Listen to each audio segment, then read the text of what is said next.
عالی جناب نور الحق رضا، السلام علیکم ورحمۃ اللہ وبرکاتہ۔ ہم آپ کے شکر گزار ہیں کہ آپ نے ہمیں خلیفہ گلزار ملت گروپ پر اڑیسہ سے یاد کیا۔ اللہ آپ کو جزائے خیر عطا فرمائے۔ آپ نے ہم سے پوچھا ہے کہ زید ایک ایسے پیر کا مرید ہے جو فاسق معلن تھا اور شریعت کے معاملے میں ہٹ دھرمی کرتا تھا۔ جب بکر نے زید کو سمجھایا تو زید نے کہا کہ وہ طریقت والے ہیں۔ اس بات پر بکر نے زید اور اس کے پیر کو گمراہ گر کہا۔ کیا بکر کا گمراہ گر کرنا صحیح ہے؟ جناب عالی، بلا شبہ طریقت کو شریعت سے جدا سمجھنا یہ جہالت و گمراہی ہے۔ لہٰذا زید نے جو یہ بات کہی اس کا کہنا صحیح ہے، اور جو پیر اور پیر کے ماننے والوں کا یہ کہنا کہ اعلانیہ فسق و فجور کریں اور طریقت پر عمل کرنے کا دعویٰ کرنا یہ جہالت و گمراہی ہے۔ چنانچہ سیدی سرکار مجدد اسلام سیدنا اعلیٰ حضرت رضی اللہ تعالیٰ عنہ فرماتے ہیں فتاوی رضویہ شریف کے اندر کہ یہ کہنا کہ طریقت نام ہے وصول اللہ کا محض جنون و جہالت ہے۔ ہر دو حرف پڑھا ہوا جانتا ہے کہ طریقت راہ کو کہتے ہیں، نہ کہ پہنچ جانے کو، تو یقیناً طریقت بھی راہ ہی کا نام ہے۔ اب اگر وہ شریعت سے جدا ہے تو بشہادت قرآن مجید خدا تک نہ پہنچائے گی، بلکہ شیطان تک جنت میں نہ لے جائے گی بلکہ جہنم میں، کہ شریعت کے سوا سب راہوں کو قرآن مجید باطل و مردود فرما چکا۔ لاجرم ضرور ہوا کہ طریقت ہی شریعت ہے، کہ اسی راہ روشن کا ٹکڑا ہے، اس کا اس سے جدا ہونا محال و ناسزا ہے۔ جو اسے شریعت سے جدا جانتا ہے اسے راہ خدا سے توڑ کر راہ ابلیس مانتا ہے، مگر حاشا طریقت حقہ راہ ابلیس نہیں، قطعاً راہ خدا ہے، تو یقیناً وہ شریعت مطہرہ کا ہی ٹکڑا ہے۔ طریقت میں جو کچھ منکشف ہوتا ہے شریعت ہی کی اتباع کا صدقہ ہے، ورنہ بے اتباع شرع بڑے بڑے کشف راہبوں، جوگیوں، سنیاسیوں کو ہوتے ہیں، پھر وہ کہاں تک لے جاتے ہیں؟ فی نار جہنم و عذاب علیم تک پہنچاتے ہیں۔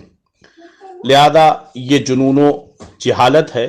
اعلیٰ حضرت رضی اللہ تعالیٰ عنہ آگے ارشاد فرماتے ہیں کہ بالجملہ شریعت کی حاجت ہر مسلمان کو ایک ایک سانس، ایک ایک پل، ایک ایک لمحہ پر مرتے دم تک ہے، اور طریقت میں قدم رکھنے والے کو اور زیادہ، کی راہ میں جس قدر باریک اس قدر ہادی کی زیادہ حاجت۔ ولہذا حدیث میں آیا، حضور سید عالم صلی اللہ علیہ وسلم نے فرمایا المتعبد بغیر فقہ کالحمار فی الطاعون۔ اسے حضرت ابو نعیم نے حلیہ میں صحابی رسول واثلہ بن اسقع سے روایت کیا ہے۔ بغیر فقہ کے عبادت میں پڑنے والا ایسا ہے جیسے چکی کھینچنے والا گدھا کی مشقت جھیلے اور نفع کچھ نہ پائے۔ اسے ابو نعیم نے حلیہ میں واثلہ ابن الاسقع رضی اللہ عنہ سے روایت کیا۔ اسی طرح سیدنا امیر المومنین علی مرتضیٰ کرم اللہ وجہ الکریم فرماتے ہیں قاسم ظہری اثنان جہل متنسک وعالم متحقق۔ دو شخصوں نے میری پیٹھ توڑ دی، یعنی وہ بلائے بے درما ہے، جاہل عابد اور عالم جو اعلانیہ بے باکانہ گناہوں کا ارتکاب کرے۔ اعلیٰ حضرت فرماتے ہیں عزیز، شریعت عمارت ہے، اس کا اعتقاد بنیاد اور عمل چنائی، پھر اعمال ظاہر وہ دیوار ہیں کہ اس بنیاد پر ہوا میں چنے گئے، اور جب تعمیر اوپر بڑھ کر آسمان تک پہنچی وہ طریقت ہے۔ دیوار جتنی اونچی ہوگی نیو کی زیادہ حاجت ہوگی، اور نہ صرف نیو کی بلکہ اعلیٰ حصہ اسفل کا بھی محتاج۔ اگر دیوار نیچے سے خالی کر دی جائے اور اوپر سے بھی گر پڑے گی۔ احمق وہ جس پر شیطان نے نظر بندی کر کے اس کی چنائی آسمان تک دکھائی اور دل میں ڈالا کہ اب ہم تو زمین کے دائرے سے اونچے گزر گئے ہیں، اس سے تعلق کی کیا حاجت؟ نیو سے دیوار جدا کر لی اور نتیجہ وہ ہوا جو قرآن مجید نے فرمایا فنہارا فی نار جہنما، اس کی عمارت اسے لے کر جہنم میں ڈھہ پڑی۔ الیعاذ باللہ رب العالمین۔ اسی لیے اولیاء کرام فرماتے ہیں صوفی جاہل شیطان کا مسخرہ ہے، اسی لیے حدیث پاک میں آیا، حضور سید عالم صلی اللہ علیہ وسلم نے فرمایا فقیہ واحد اشد علی الشیطان من الف عابد، رواہ ترمذی و ابن ماجہ عن ابن عباس رضی اللہ عنہ۔ ایک فقیہ شیطان پر ہزاروں عابدوں سے زیادہ بھاری ہے۔ بے علم مجاہدہ والوں کو شیطان انگلیوں پر نچاتا ہے، منہ میں لگام، ناک میں نکیل ڈال کر جدھر چاہے کھینچے پھرتا ہے، وہ اور لوگ وہم یحسبون انہم یحسنون صنعا، اور وہ اپنے جی میں سمجھتے ہیں کہ ہم اچھا کام کر رہے ہیں۔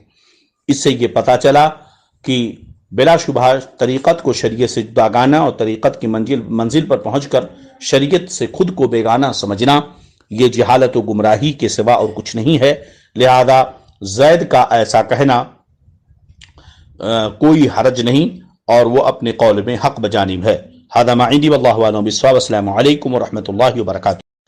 ہمارے چینل سے جڑنے کے لیے یوٹیوب پر سنی قادری رضوی نیٹ ورک کو سبسکرائب کریں۔